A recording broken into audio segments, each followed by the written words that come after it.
සුබ දවසක් හැමෝටම. ඔයාලා හිතන්නේ මේ මුදල් ඉතුරු කරනවා කියන එක නොකාන බීදුක් වෙදගෙන කරන්න ඕන දෙයක් කියලාද? අපෝයි නෑ. එහෙම එකක් නෙමෙයි මේ.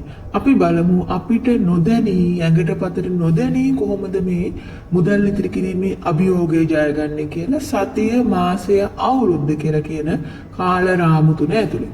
ඉස්සෙල්ලාම අපි බලමු සතියක් ඇතුළත අපිට මොනවද කරන්න පුළුවන්. පළවෙනිම එක තමයි අපි මොකක් හරි වියදමක් අපිට වෙන්නකොට අපි හිතමුකෝ වියදම 48යි කියලා. එතකොට අපි 50ක් වියදම් වුණා කියලා ඒ ඉතුරු රුපියල් දෙක කැටයක් වගේ මොකක් හරි තැනක වෙනම ඉතුරු කරනවා. දැන් මේකේ යාල්පන ගිය ක්‍රමයක් කියලා හිතන්න පුළුවන්. හැබැයි දැන් සමහර බැංකු වලින් ඇප්ස් හඳුන්වලා දීලා තියෙනවා. ඔයාලගේ බැංකු ගිණුමෙන් එහෙම නැත්නම් කාඩ් එකෙන් රුපියල් 48ක් කැපුණාම 50ක් කැපුණා කියලා තමයි සලකන්නේ. සලකලා ඒ ඉතුරු රුපියල් දෙක ඔයාලට වෙනම ගිණුමකට බැර කරනවා. එතකොට ඔයාලගේ බැංකුවලුත් ඒ පහසුකම සැලසලා ඇති. ඉතින් අන්න ඒ ගැන දැනුවත් වෙන්න සතියක් අවසානයේට යනකොට ලොකු මුදලක් ඉතුරු වෙලා තියෙන්න පුළුවන්. ඔයාලා හිතන්නේවත් නැති විදියට. ඉතින් ඕක තමයි පළවෙනි එක සතියක් ඇතුළත කරන්න පුළුවන්. ඒ වගේම තමයි අපිට පුළුවන් සතියක් ඇතුළත එක දවසක් අපි යොදා ගන්නවා හැම සතියෙම බදාදා. මම උදාහරණයක් විතරයි කිව්වේ. අපි කිසිම වියදමක් මේ අමතර කරන්නේ නැහැ. අපි අත්‍යවශ්‍ය දේවල් ටිකට මේ හදිසි ලෙඩක් දුකක් හැදුනොත් බෙහෙත් ගන්න වෙනවා. හැබැයි අපි බඩු මුට්ටු ගන්න එක, කන එක, ඒ වගේ කිසිම මිලදී ගැනීමක් අපි අපේ ගිණුමෙන් එළියට හරි සාක්කුවෙන් එළියට හරි මුදල් යන විදිහේ කිසිම දෙයක් අපි ඒ දවසේ කරන්නේ නැහැ කියලා සතියට එක දවසක් අපි නිශ්චිතව තියා ගන්නවා. එතකොට ඒකෙන් ඔයාලට අනවශ්‍ය වියදම් මගහැරෙනවා. එතකොට මේක අභියෝගයක් හැටියට අරගෙන බලන්න. ඉතින් ඒ වගේම තමයි සතියට එක දවසක් තියාගන්න පුළුවන් අපි එළියෙන් කිසිම දෙයක් කන්නේ නැහැ කියලා. එළියෙන් කිසිම තේ එකක්වත් අපි බොන්නේ නැහැ එළියෙන්. අපි ගෙදර හදාගෙන තමයි ගෙදරින් අරගෙන ගිහිල්ලා තමයි පොඩි දෙයක් වුණත් කන්නේ බොන්නේ.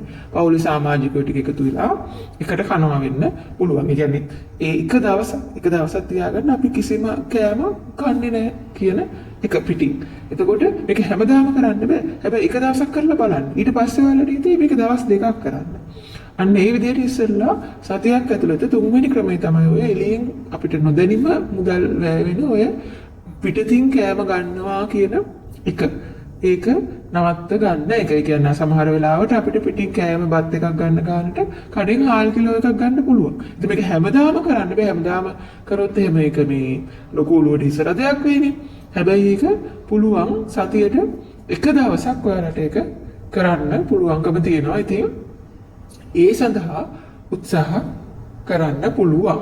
ඉතින් ওই සතියක් ඇතුළත මුදල් ඉතුරු කරන්න පුළුවන් තුන්වෙනි ක්‍රමය. ඒ වගේම මේ තව ක්‍රමයක් තමයි ඔයාලට පුළුවන්කම තියෙනවා සතියක් ඇතුළත වියදම් වෙන බිල් ප්‍රමාණය කියන්නේ මේ මුදල් බඩු භාණ්ඩ ගන්න සතියක් ඇතුළත ඔයාලා ගණනය කරනවා. අපි හිතමුකෝ ඔයාලට සතියකට බඩු භාණ්ඩ ගන්න රුපියල් 10000ක් යනවා කියලා ගණනය වුණා කියලා සාමාන්‍යයෙන් රුපියල් 10000ක් යනවා කියන තැන ඔයාලා ඉන්නවා. යම් කිසි සතියක ඔයාලට ගියේ 8000 නම් ඔයාලට පුළුවන් අර ඉතුරු 2000 ඉතුරු කරන්න. හැබැයි මෙතනදී පරිස්සම් වෙන්න ඕනේ 12000ක් වියදම් නොකරන්න. මේ 10000 කියන සීමාව ඉන්නකොට අර අතිරික්තය ඔයාලට වෙනම ඉතුරු කරන්න පුළුවන්. එතකොට ඔය සතියක් ඇතුළත ඔයාලට කරන්න පුළුවන් දෙයක්. ඒ වගේම තමයි මාසයක් ඇතුළත ගත්තාම මේ කැන්ටිමට යනවා කියනක ඔයාලා මාසෙකට කීසරයක් වැඩ කරන තැන එහෙම මේ කැන්ටිමට යනවාද? සමහරවිට උවමනාවකටත් නෙමෙයි නිකන් පුරුද්දක් විදිහට ගිහින් වඩේ එකක් කාලා තේ එකක් බීලා එනවා. අන්න ඒ වගේ බලන්න ඔයාලා මාසයක් ඇතුළත එක මාසයක් ඔය කැන්ටිමට යනවා කියන එක නතර කරන්න උපරිම උත්සාහ කරන්න. නේද? ඒ කියන්නේ මේක මේ ගෙදරින් මොනවා හරි ආහදාගෙන එන පොඩි දෙයක්. එතකොට ඒ වගේ යම්කිසි විදිහකට අර අමතර කෑම කියන එක බඩගින්නට නැතුව පුරුද්දක් හැටියට කන අමතර කෑම තියෙනවානේ. අන්න එහෙම කිව්වොත් මේක වඩාත් නෙවෙයි. මාසයක් බලන්න නවත්තලා බඩගින්නක් නැතුව පුරුද්දට කන කෑම ටික නවත්තන්න.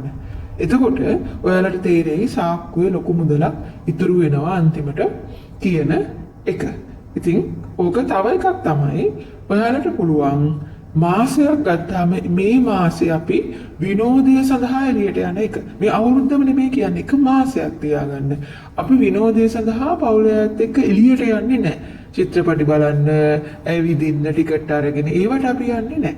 අපි ඒ වෙනුවට ගෙදර ඉඳන් පොතක් කියවනවා, සංගීත භාණ්ඩයක් වාදනය කරනවා, චෙස් ක්‍රීඩාවක් කරනවා, මොනවා හරි ඒ විනෝදාස්වාදය ලැබෙන ඒ වගේ ගෙදර ඉඳලා රූපවාහිනිය බලනවා හරි ඒ විදිහට මොනවා හරි විනෝදාස්වාදය ලැබෙන දේවල් අපි මේ එළියෙන් ගන්න එක විනෝදාස්වාදය කියන එක එළියෙන් ලොකු මුදලක් ගෙවලා ලබා ගන්න එක මාසයකට අපිට පුළුවන් සීමා කරන්න. මේක හැමදාටම මේ ජීවිතේටම චිත්‍රපටය බලන්න යන්න කියන එක එපා කියන එක නෙමෙයි මේ කියන්නේ. එක මාසයකට සීමා කරලා බලන්න. ඒ වගේම තමයි එක මාසයකට සීමා කරලා බලන්න අපි කියන්නේ paid subscriptions කියලා.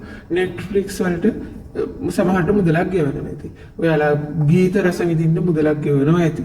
සමහර වෙලාවට විවිධාකාර විනෝදාස්වාද කටයුතු සඳහා ඔයාලා paid subscriptions අරගෙන ඇති. මුදල් ගෙවලා මාසෙට මෙච්චර ගාණක් ගෙවලා ගන්නවා කියන එක. එතකොට එක මාසයකට ඒව ටික පොඩ්ඩක් නවත්තලා බලන්න. එක මාසයක් ඒ විනෝදාස්වාද කටයුතු ඒ කියන්නේ paid subscriptions අවශ්‍යම නැහැ අපේ ජීවිතේ විනෝදය ලබන්න. Netflix මාසයක් නැති වුණා කියලා මැරෙන්නේ නැහැනේ මිනිස්සු. එතකොට ඒ වගේ එක මාසයකට මෙන්න මේ ටික එකතු කරලා නවත්තලා බලන්න ඔයාලට යම්කිසි මුදලක් ඉතුරු කරගන්න පුළුවන්. ඒ වගේම තමයි මේ අවුරුද්දක් ගත්තාන් පස්සේ අවුරුද්දක කාල රාමුව ඇතුලේ අපිට කරන්න පුළුවන් එක දෙයක් තමයි අවුරුද්දකට සති 52යිනේ. එතකොට ඔයාලා පළවෙනි සතිය දෙවෙනි සතිය පළවෙනි සතිය රුපියල් 100ක් ඉතුරු කරනවා, දෙවෙනි සතිය 200ක්, තුන්වෙනි සතිය 500ක්, ඊට පස්සේ හතරවෙනි සතිය 1000ක්. ඔන්න ඔය විදිහට සති 52 දී අවුරුද්දක් ඇතුලේ සතියෙන් සතිය පොඩි ගණන් නිශ්චිත ගණනක් නැහැ. ඔයාලට පුළුවන් විදිහට වැඩි කරගෙන ඉතුරු කරන්න බලන්න. නිශ්චිත ගාණක් නෙවෙයි සතියට පළවෙනි සතියට වඩා යම්කිසි ප්‍රමාණයක් දෙවෙනි සතියේ වැඩි. ඊට වඩා යම්කිසි ප්‍රමාණයක් තුන්වෙනි සතියේ වැඩි.